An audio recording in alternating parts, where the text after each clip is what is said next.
Today, we are analyzing a breaking, seismic shift in global trade that has fundamentally fractured the North American alliance. The breaking headline dominating international markets today: Canadian Prime Minister Mark Carney has officially signed a sweeping, multi-billion-dollar bilateral trade agreement with the People's Republic of China. In doing so, Ottawa has overtly defied a direct ultimatum from United States President Donald Trump. Only weeks ago, the Trump administration established a severe red line, threatening to impose a catastrophic 100% tariff on all Canadian goods if Canada deepened its economic ties with Beijing. Prime Minister Carney has just crossed the line, effectively detonating the status quo of North American trade. The stakes of this geopolitical earthquake are immense. We are witnessing the potential collapse of the deeply integrated North American economy, the weaponization of critical global supply chains, and a middle power explicitly refusing to become collateral damage in the escalating Sino-American Cold War. But how did the relationship between Washington and Ottawa deteriorate to this unprecedented level?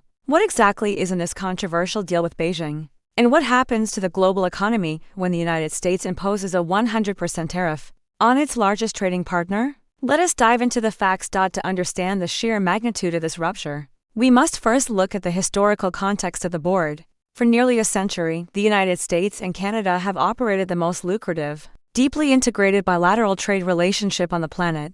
Every single day, billions of dollars in goods, energy, and services cross the world's longest demilitarized border. Since the implementation of the Auto Pact in 1965, and later through NAFTA and the USMCA, the two nations haven't just traded with one another, they have built things together. However, the return of Donald Trump to the Oval Office brought a radical, uncompromising intensification of the America First doctrine. Washington's primary geopolitical and economic objective has been the total decoupling of the Western world from Chinese influence. To enforce this isolation, the Trump administration issued a stark ultimatum to its closest allies, particularly those sharing a land border: choose the American market or choose the Chinese market. There would be no middle ground, and any deviation would be met with punishing economic retaliation.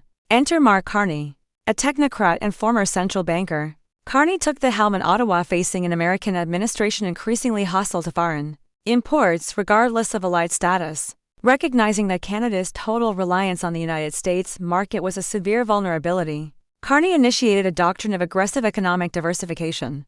This brings us to the monumental deal finalized in Beijing today. It is not merely a standard agreement for the exchange of consumer goods. It is a highly strategic pact centered on the 21st century economy, critical minerals, green technology, and agriculture. Canada sits on some of the world's most vast, untapped reserves of lithium, cobalt, nickel, and rare earth elements. These are the vital ingredients required for electric vehicle batteries, advanced computing, and military defense systems. Under this new agreement, China has secured guaranteed, long-term access to Canadian resource sectors. In exchange, Beijing is dropping all tariffs on Canadian agricultural exports, a massive boon to farmers, and the Canadian prairies, and has committed tens of billions of dollars in foreign direct investment to upgrade Canadian ports and energy infrastructure for Canada. It is a desperate but calculated leap toward economic independence.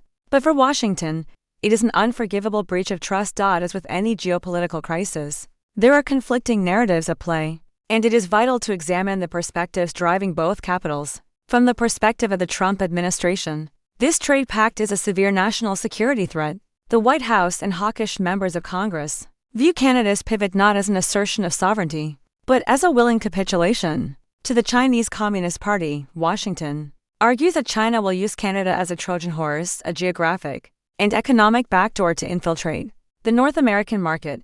American trade representatives fear that heavily subsidized Chinese companies will establish manufacturing bases in Canada, falsely label their products as made in Canada, and flood the United States, completely circumventing America's protective tariffs. From this viewpoint, President Trump's threat of a 100% tariff is not an act of unprovoked aggression. It is a necessary defensive quarantine to protect the American industrial base from a backdoor invasion of Chinese state-sponsored goods. However, the narrative out of Ottawa stands in stark contrast. Prime Minister Carney and his cabinet argue that economic sovereignty requires the freedom to trade globally without being held hostage by the political whims of a single neighbor. Canadian officials point to the aggressive nature of recent American trade policies, noting that Washington has repeatedly treated Canada not as a partner, but as an adversary. When the United States previously slapped national security tariffs on Canadian steel and aluminum, and repeatedly threatened to tear up the USMCA, Ottawa realized the American security umbrella was full of holes. Carney's position is pragmatic and cold-blooded. Canada cannot afford to be locked inside an American economic fortress if the gates to that fortress are constantly slamming shut on Canadian businesses. To Ottawa, the deal with China is a matter of sheer economic survival. If Washington intends to build a protectionist wall, Canada must boldly build bridges across the Pacific. This geopolitical standoff brings us to the looming specter of the 100% tariff. President Trump has vowed to enact this tariff immediately. If executed, the economic mechanics of a 100% levy across the 49th parallel would be instantly devastating to both nations. It would mean the functional death of the United States-Mexico-Canada agreement. Consider the automotive industry. Currently, a single vehicle component like a steering column or an engine block might cross the US-Canada border 6 or 7 times during the manufacturing process. A 100% tax applied at every border crossing would instantly bankrupt the North American auto sector. Assembly lines in Michigan, Ohio, and Ontario would grind to a permanent halt within days due to supply chain starvation. But we must not lose sight of the human impact.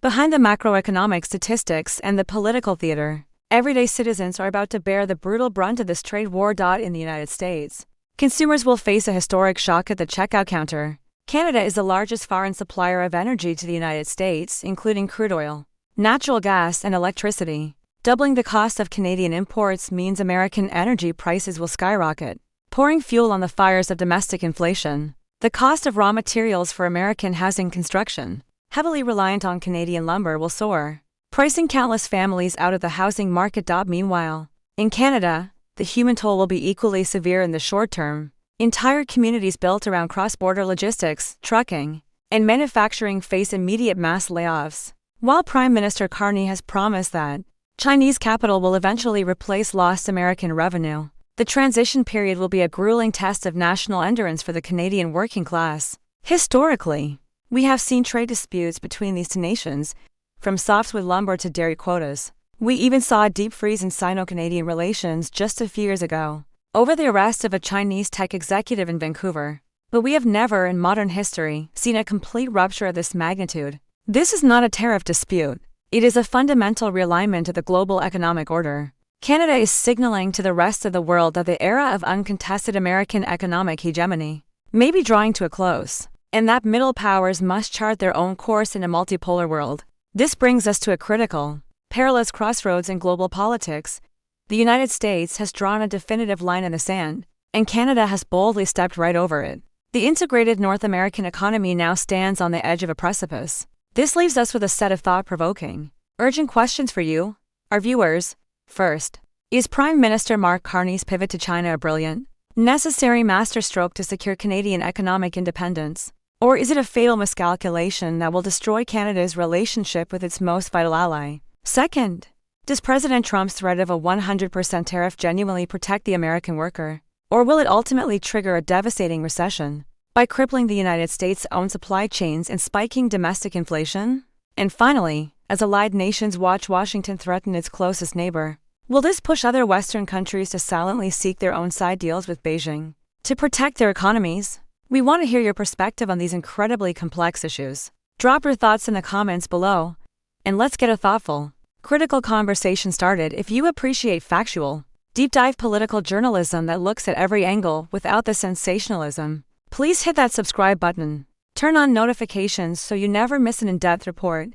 Until next time, stay informed, stay critical, and keep asking the hard questions. I am your host, and this is Politique News.